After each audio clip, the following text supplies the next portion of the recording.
Elchixonaga kirganda odam o'zini qanaqa tutish kerak? Iltimos yordam bering. Xo'p, qarang.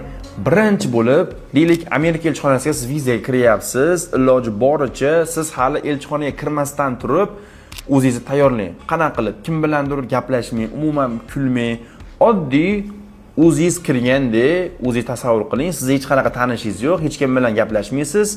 Kirasiz. Xo'p, kirgandan keyin siz konsul bilan ko'rishingiz kerak bo'ladi. Konsul bilan ko'rishganda unga haddan tashqari pozitiv energiya ham bermang, yoki negativ energiya ham bermang. Oddiy tabassum bilan gaplashsangiz bo'ladi. Misol uchun o'zim elchixonaga kirganimda oddiy tabassum bilan hol-ahvol so'rab turib, hattoki u haqida men YouTube'da ko'rganimni ham aytganman. Bu narsa unga yoqqan. Men nima demoqchiman? Siz o'zingizni qanchalik erkin tutsangiz, konsul sizga shunchalik ko'proq ishonadi. Chunki ko'proq aksariyat hollarda erkin odamlar rost gapiradi. Shuning uchun elchixonada o'zini erkin tutish sizni viza olish imkoniyatingizga katta ta'sir ko'rsatadi.